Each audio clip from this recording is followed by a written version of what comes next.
Thank you for stopping by the Life of Sassy. If this is your first time here, thank you for checking out my channel. Please consider joining my YouTube family if you like all things to do with food with a little life mixed in. And if you enjoy this video, please give me a thumbs up. Today, instead of bringing you a what's for dinner, I am bringing you a what's baking. Now, let's get baking. Hey everyone.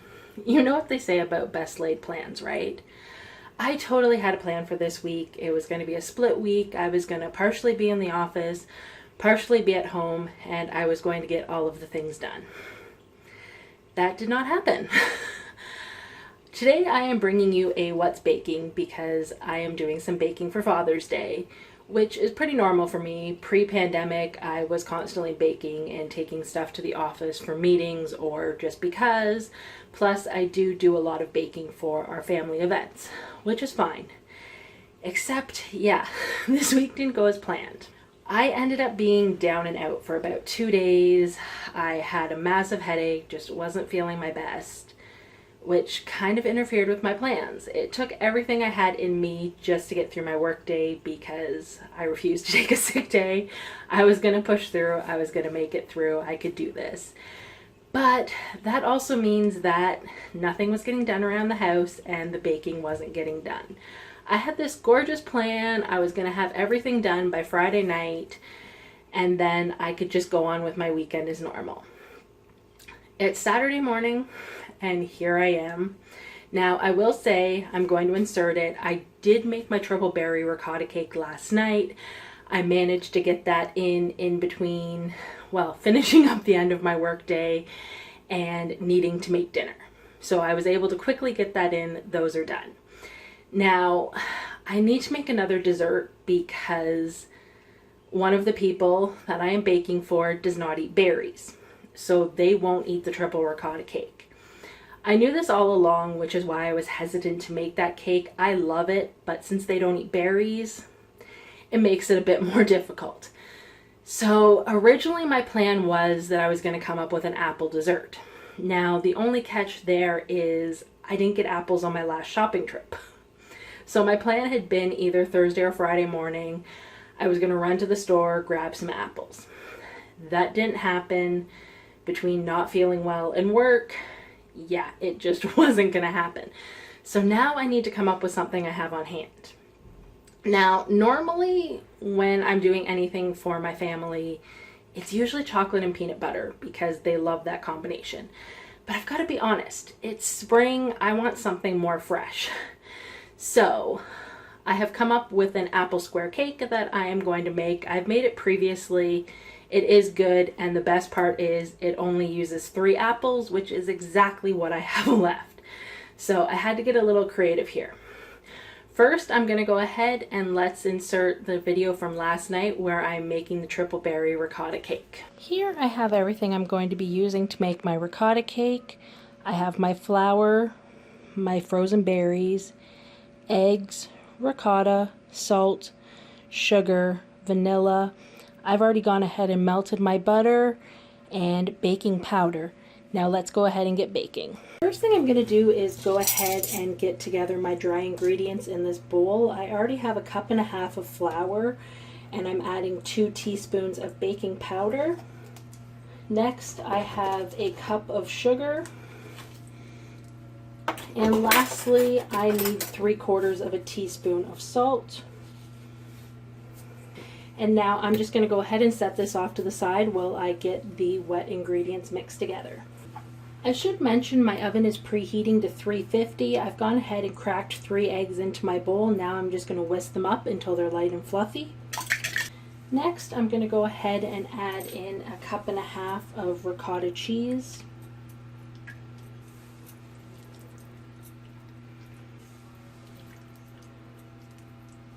Now I'll go ahead and mix my ricotta and eggs together. Then I'll add in my 1/2 cup of melted butter. You want to make sure if you're melting your butter, I did mine ahead of time because you don't want it to be warm when you put it in, because that can cause the eggs to cook or the ricotta to curdle a little bit. So I let mine come back to room temperature, and now I'm just going to eyeball about 1 teaspoon of vanilla. There are all of our wet ingredients, so now I'm just going to go ahead and add in all of our dry ingredients.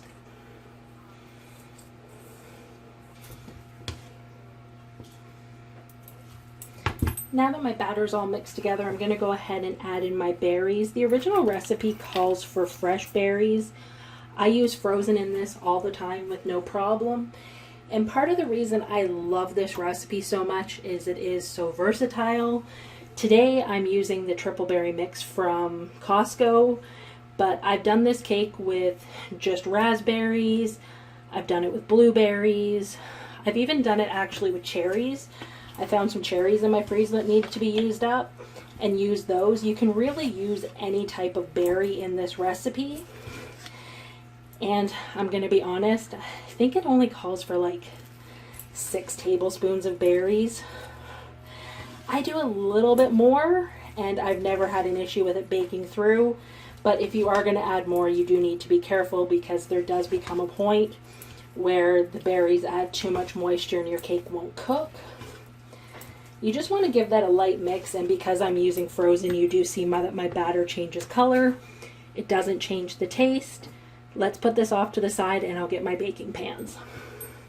Normally when I'm baking this cake for us to just have at home, I make it in an 8-inch circle pan. That's what the original recipe calls for, but because I'm taking this for other people to enjoy, and I've done this multiple times before, I'm going to go ahead and cook it in 2 loaf pans instead.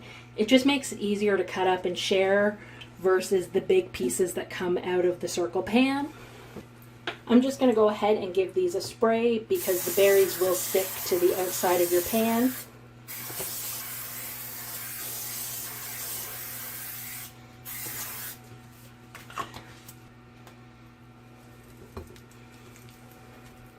I find when I cook these in the loaf pan that it takes about 50 minutes, so I'm going to go ahead and set my timer and then we'll come back when the time is up. Hopefully you can hear me. My dishwasher is running behind me. Sorry about that. But the cakes have come out. These actually only took 45 minutes. I just happened to be in the kitchen, took a peek at them, and they are done. I've got them cooling on a wire rack. I'll let them sit for about 10 minutes and then I'm going to take them out to make sure that no condensation gathers in the pan.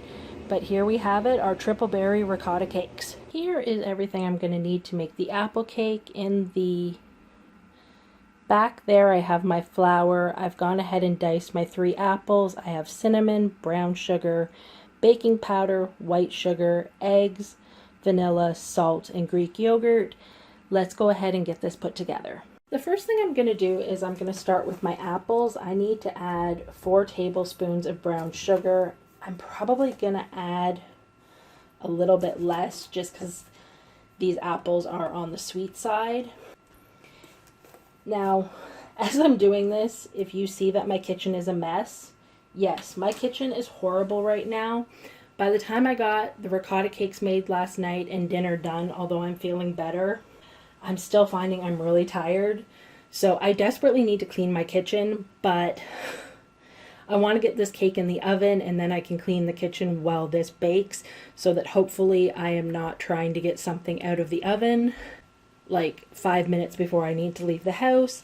And lastly, I'm going to add in a teaspoon of cinnamon. I never measure my cinnamon. I always just eyeball it. We're going to mix this together and then this is going to be set off to the side until we have the cake batter ready. And next I'm going to work on my dry ingredients. Here I have my dry ingredients. The recipe tells you not to add the sugar at this time. So I have a 1.25 cups of flour. I'm adding a teaspoon of baking powder, and then I'm going to just eyeball 1/4 teaspoon of salt. There we go. And now we're going to set this off to the side as well and get started on the wet ingredients. Now for my wet ingredients, I'm going to add 1/3 cup of Greek yogurt. Then I'm going to add 1/3 cup of oil. I'm using canola oil. That's what I have on hand right now. Then I'm going to add 1 cup of sugar, and lastly 1 teaspoon of vanilla. Now the recipe calls for you to mix this all together and to have the sugar well incorporated before you add the eggs. So let's go ahead and get mixing. Okay, now lastly, I'm going to go ahead and add in my 2 eggs.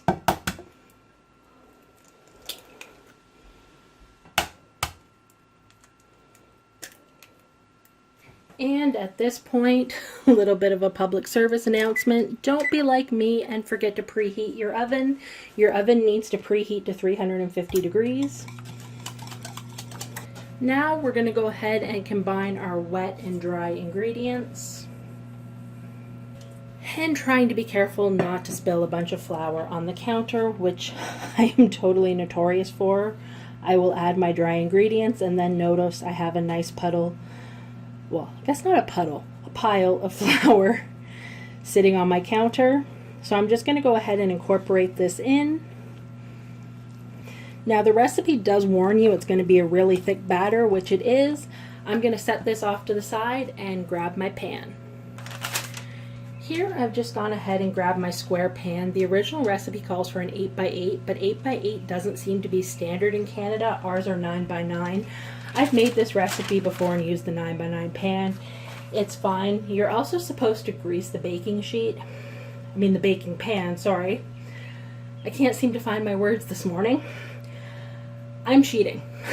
I'm just gonna put some parchment in and that will stop my cake from sticking.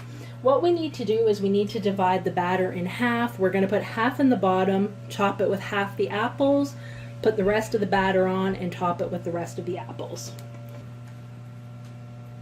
The trickiest part to this recipe is the bottom layer. Because the batter is so thick, it's really hard to spread out. It just keeps pulling away from the pan or the parchment. And I'm really trying not to make the same mistake I made last time. Because it kept pulling away, I ended up putting way too much batter on the bottom. So that's why I'm spending so much time trying to get a thin layer on the bottom, because last time my bottom layer was quite thick.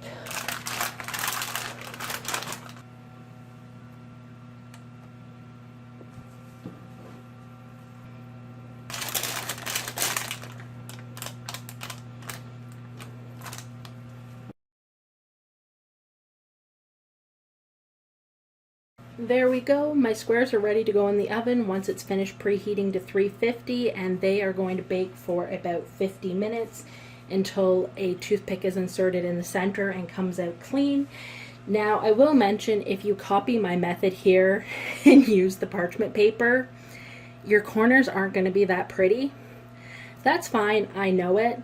I consider the corners mine. I cut them off and I keep that part for me to eat.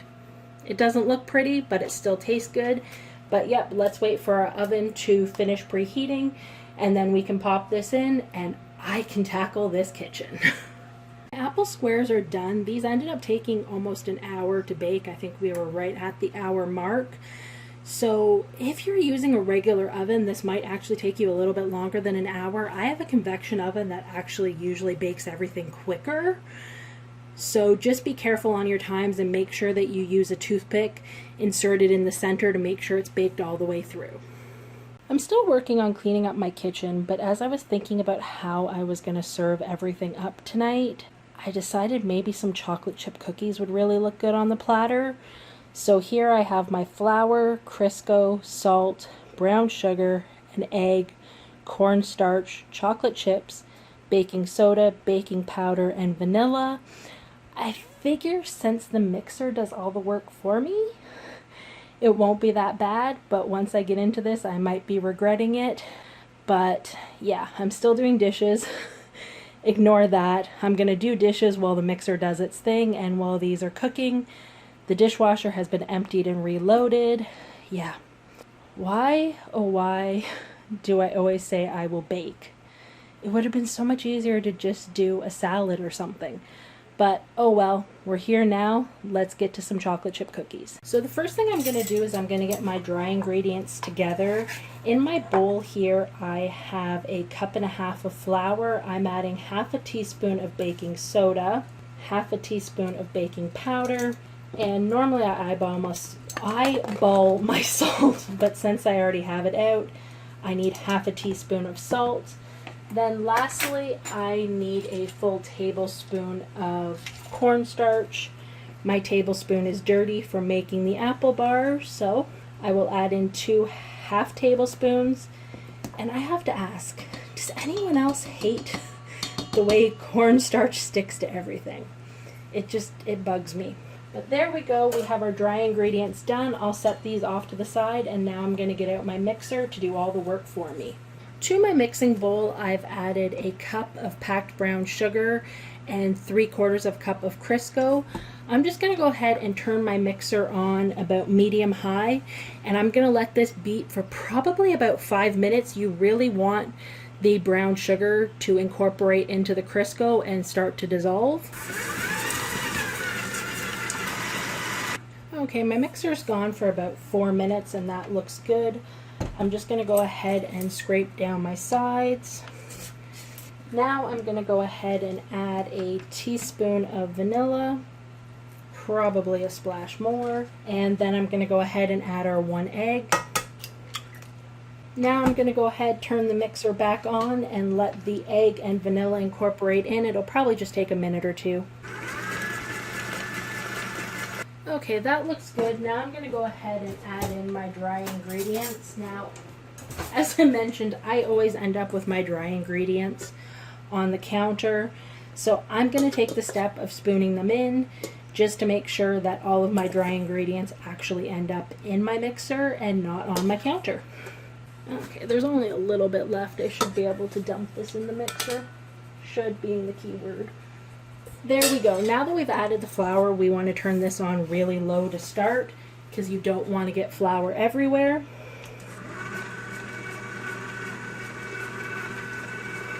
Alright, now I'm just going to turn it up a touch, but only for a minute. I don't want to overmix my dough. Okay, that looks good, except for the fact that all of my dough is stuck to my hook. Okay, now we're going to go ahead and take the bowl off. I'm just going to push this off to the side because I need to wipe it down. I got some flour on it. And now we're going to go ahead and add our chocolate chips. The recipe I'm using doesn't give a measurement. It just says add until happy. So we're just going to eyeball it. I'm probably going to add about 1/2 to 1/4 cup.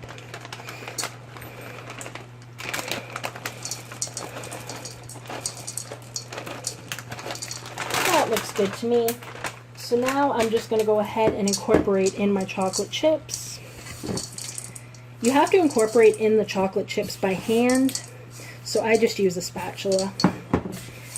Okay, now I'm going to get everything out of my way and I'll bring in my cookie sheet. I have one of these large cookie sheets that is the full size of my oven. I'm just going to go ahead and top it with some parchment paper. Now, because I'm putting these on a platter, I'm going to use my baby scoop because I want them to be bite-sized. I probably should have mentioned, but forgot, because my oven already has the apple cake in it. You want to preheat your oven to 375. If you're making normal size cookies, they take about 7 minutes. Because I'm going to make the baby cookies, I'm going to check mine at 5. Let's go ahead and get these portioned out.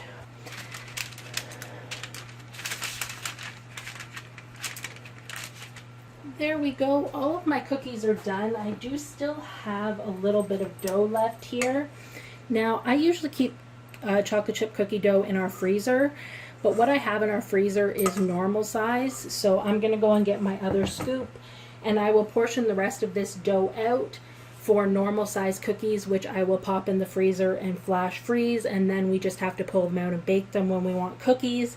I have enough to get done today. I don't really want to do a second tray of cookies, and this is going to be more than enough for what I need. We are still restricted on gathering sizes here, so there's not going to be that many people at the gathering today. So I'm just waiting for my apple squares to come out. When they come out, these will go in 375. I'm going to check them at 5 minutes since I made little ones. If you're using this recipe and making the full-size cookie, they need to cook for about 7 minutes. And there we have the ones I'm going to put in the oven, in the freezer. Because I'm putting these in the freezer and they're not going to bake on this cookie sheet, I just went ahead and put on a piece of wax paper. I'm going to cover this in saran wrap. These only need to go in your freezer for about an hour or two. You just want them to flash freeze so they won't stick to each other, and then you can store them in a baggie. I'm going to be honest, the way my day is shaping up, these will probably stay in the freezer till tomorrow. And then I'll go ahead and add them to a baggie I already have in my freezer. And then when we want them, we pull them out and just bake them from frozen, and you have cookies in about 7 minutes. And there we go. There are my chocolate chip cookies. Even though I made them smaller, it did still take them the full 7 minutes to cook through. You just want to see them start to get lightly brown on top, and that's how you know when they're done. Now, I will let you in after all of this cools. I'll show you how I plate it up to take it with me. And here we have my platter. I just need to wrap up. We have the apple squares, the triple berry ricotta cake with some chocolate chip cookies in the middle. The dessert platter. I have to be honest with you, I didn't take any risks here. Normally, when I'm baking for a gathering or a family get-together, I usually have at least 1 or 2 new recipes I'm trying. This time, I wasn't feeling my best. I just wanted simple and easy, so I picked 3 recipes I've made before. The triple berry cake was a hit. I think people at the barbecue have had it before, but possibly with a different berry in it. But every time I make this cake, it is a huge hit. Everyone loves it. The ricotta in it, it just gives it this texture that you don't expect in a cake or a loaf. So that's why I love this cake that much. Plus, it is so interchangeable. Whatever you have on hand, toss it in. I haven't tried it with anything outside of the berry/cherry family, but it's such a great go-to, and it is my go-to. I have made it probably hundreds of times. It's my, hey, we've got a meeting tomorrow, can you whip something up go-to? I just switch out the berries. The apple cake. Everyone at the barbecue loved the apple cake, but I was a little bit disappointed in it this time. It took a lot longer to bake than it did the first time I made it. And I found that the outer edges really dried out, but I cut those out and I didn't take that part to the barbecue, which is probably why everyone loved it. But yeah, I'm not sure why it took a lot longer for the middle to cook, which resulted in the edges getting quite dry. We ate those at home, but it was a little bit disappointing, but everyone at the barbecue loved it. And honestly, the crowd at the barbecue, apple is always a hit. And lastly, I made my chocolate chip cookies. I'm sure they've had these before. This is the recipe I have used my whole life. Have they had them recently? I don't think so. I went through a phase of probably about the last 5 years. I don't think I've made chocolate chip cookies, but recently I've really gone into them again. So I don't think they've had them recently, but they were a huge hit. There was one person at the barbecue that just kept going back for more and more. So I take that as a great sign. When I left the barbecue, I left a little bit early because I still wasn't feeling my best, but the platter was half gone. So I take that as it was a huge hit. I would definitely make all of these recipes again, although I feel like I need to work on that apple square recipe. There's just something about it. It's good, but yeah, I was disappointed that it dried out, but all of these recipes are great. I will have the apple cake and the ricotta cake listed down below in the description. The chocolate chip cookie recipe I will type out, as that is a family recipe that is just on a piece of paper on my fridge. I hope you all have a great day, and thank you for checking out my video. If this is your first time here, please consider joining my YouTube family if you like all things to do with food and a little life mixed in. And if you like this video, please give me a thumbs up. Thank you again for stopping by and checking out my video. Have a wonderful day, everyone.